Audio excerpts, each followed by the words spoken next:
Come out of the world, oh my people, seek the truth, avoid the evil, learn Yahweh's ways, Torah Life Ministries. Hello everybody, it's Paul Neeson with Torah Life Ministries, ready to do this week's Torah Parashah. I'm really excited because this is one of my favorite, most talked about Torah Parashahs out of all of them, and there's a reason why. This week's Torah Parashah is Leviticus 9:1 to 11:47, and some of you have already figured it out. Leviticus 9:1 to 11:47, and it's the 26th reading of the Torah portions in the cycle. And this week we see a lot of things, but what we're going to end off with this week is the instructions for the clean and the unclean foods found in the guidelines of the Torah. And it's very important and very straightforward. So there shouldn't be any confusion about what foods we should be eating or avoiding, because it's there, it's clear as daylight, it's right there, and you can see it. Now, I always say, it's not about, the Bible gives many reasons or metaphors that they use food so often, but it goes way beyond food, the meaning behind it. So yes, they're given the information for the clean and unclean food, but the real meaning of what they're given in this week's portion and the whole meaning of the scriptures is separating the clean from the unclean. That's what it comes down to. And in the Bible, what it does is it tells us what's clean and unclean. And it warns us to separate ourselves from the unclean so we can be clean. And let's put it a different way. Let's say, separate ourselves from the unsafe so we can be safe. If we're wise, we'll separate ourselves from the unwise. But let's look at some other things here in this week's Torah portion. The first one I want to read is Leviticus 9:6, where Moses was telling the priest and the family of Aaron's family the instructions of what they got to do about their sacrifice that they have to make to Yahweh. But then he told the people what they got to do concerning their sacrifices to Yahweh. But it says, as long as the people do what they ordered to do, in Leviticus 9:6, the reason why is so that the glory of Yahweh will appear to them. So if we do what He tells us to do, the glory of Yahweh will appear to us. That's the idea. It goes on and shows it here in Leviticus 9:23. It says, then the glory of Yahweh appeared to the people. Who did the glory of Yahweh appear to? The people that were obedient to His word and made sacrifices the way they were supposed to make sacrifices. And just like then, today as well, we've been giving instructions on what to do and how to live and how to behave. And if we do, His glory will shine on us.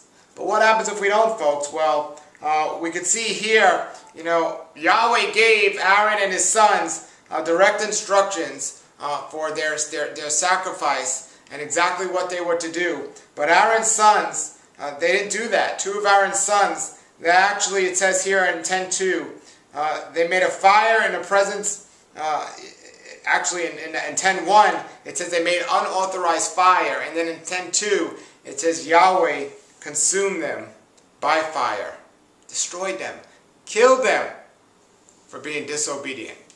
They suffered the consequences. And the same thing happens in our lives. And what's very interesting is, they made unauthorized fire and they were consumed by fire. You see, Yahweh, He'll show us what we did wrong. Samson is a great example.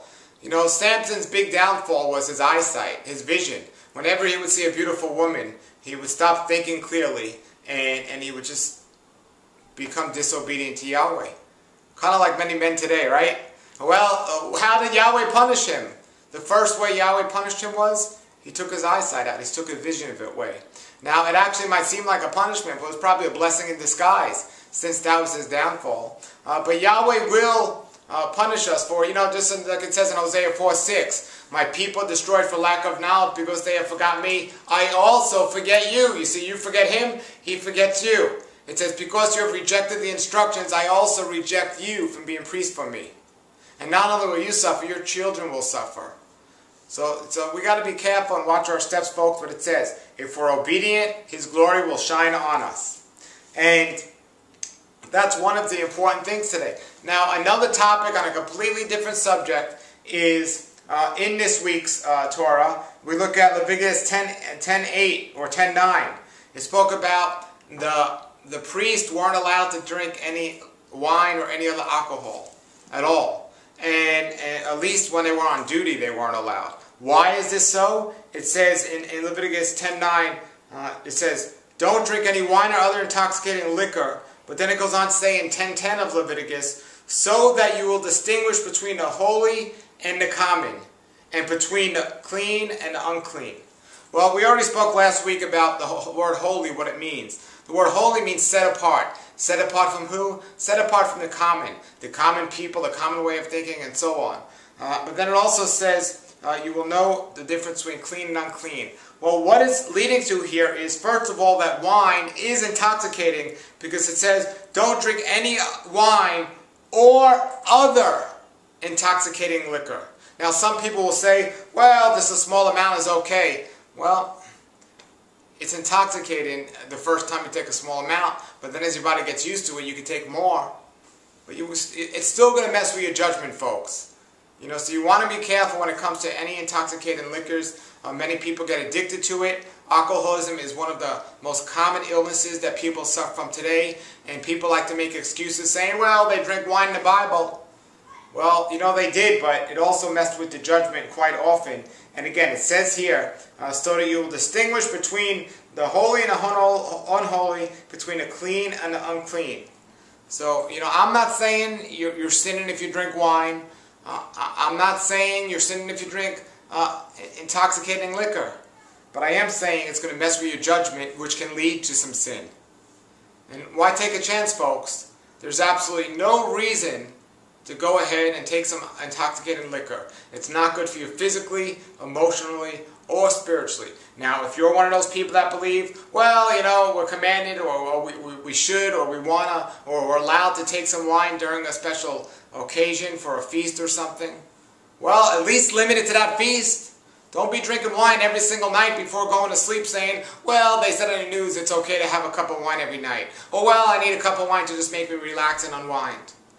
No, folks, that's not doing it the way Yahweh said to do it, and it's going to mess with our judgment. And you might not think it messes with your judgment, but if you're going to drink intoxicating liquor on a regular basis, it already messed with your judgment.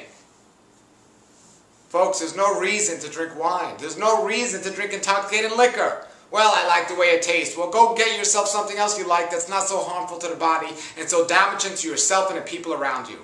And if you think, well, we're excluded from that because we're Yahweh's people, well, I know a lot of people that are alcoholics struggling with this addiction because they thought the same thing at one point.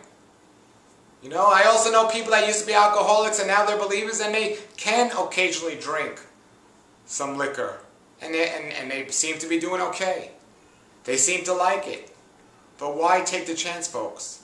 So that's up to you, everybody. But, you know, as for me and my house, we're going to do our best to not let anything mess with our judgment at all. And, you know, and that's what the priests wanted to do because they had such an important job. Well, who's Yahweh's priest today? We are. We're being representatives of Him. And we got to make sure that our judgment is right all the time. And we can't let things creep in. The enemy wants to make us do things that are going to mess with our judgment. And then worse, try to justify it later. I mean, wasn't that one of David's problems? Not only did he create this terrible act of murder, but then he went ahead and tried to justify it. His adultery and his murder. You know, folks, stay away from the intoxicated wine. It's one of the greatest health tips I can give you. And anything you can get from wine that's supposed to be healthy, you can get from unintoxicating liquor. All that good that's in wine with the antioxidants can be certainly found in fresh grape juice maybe. Or possibly or definitely. Or fresh apple juice. I'm not talking about apple juice from the store. I'm talking about get yourself a juicer and put some grapes through there. Get yourself a juicer and put some apples through there. That's one of the greatest things you can do. You want a great health tip? You know, throw away your microwave oven and replace it with a juicer. And then use the juicer. You know, folks, I always say, what does what does a juicer and a Bible have in common? The answer is most houses have one, but they just sit there collecting dust. You have to use them for them to work. Let's go on and see what else it says in this week's Torah Parashah. Here it is, folks, Leviticus 11. Leviticus 11 gives the instructions and the guidelines of what foods we should not be consuming. It tells us what the clean and the unclean is regarding food. And it goes all through Leviticus 11. And it says specifically, if not because you have to, but if you decide to eat animal products, it says to eat the clean animals. And it says here in Leviticus, it goes on to talk about the land animals, the ocean animals, and also the fowl that fly in the air, of what animals are clean and not clean. But basically it says the animals that have the separated hoof, which is completely separated, and that chews its own cud, is the clean animals in Scripture. Which, by the way, are usually vegetarian animals to begin with. You know, there's very few carnivore animals that are clean according to Scripture, which is very interesting. And a lot of the meat today, folks, it's just not healthy. Yeah, I know they ate meat in the Scriptures. I know Yahweh said it's okay. But like I said in the video I did previously about kosher food, you know, I don't care how clean the Scriptures say it is. If you get food that's drugged up by some factory today, it's not good for your body. We're told to honor our temples, to keep our temples clean. It's not clean if you're going to eat some meat that's been drugged up and pesticide and so on. Yeah, you can go try to find some grass-fed meat and so on. Or you can take the easy road out and just become a vegetarian. It's up to you, folks. Your decision.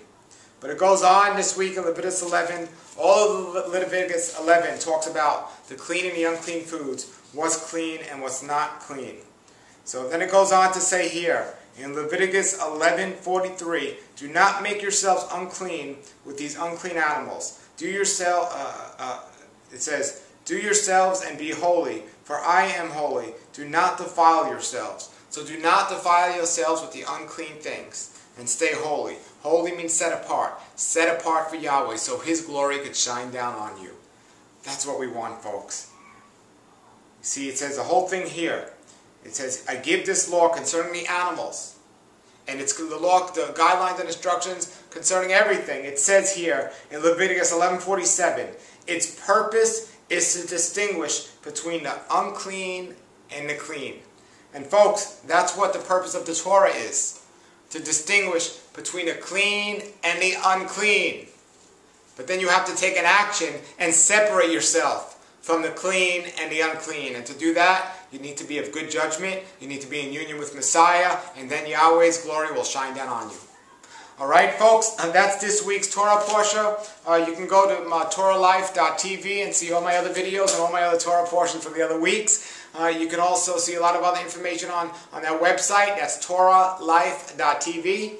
And if you're interested in health and a whole bunch of health videos, you can go to my new member site. I just posted some videos up there about Bible health, and there's a whole category about Bible health on there, and that's www.rawlifehealthshow.com. You can sign up for that. Everybody, this is Paul Neeson with Torah Life Ministries saying have a blessed week and a great day, everybody. And next Shabbat, have a wonderful Shabbat. We'll see you again soon here on Torah Life Ministries. Shalom, shalom. Come out of the world, oh my people, seek the truth, avoid the evil, learn Yahweh's ways.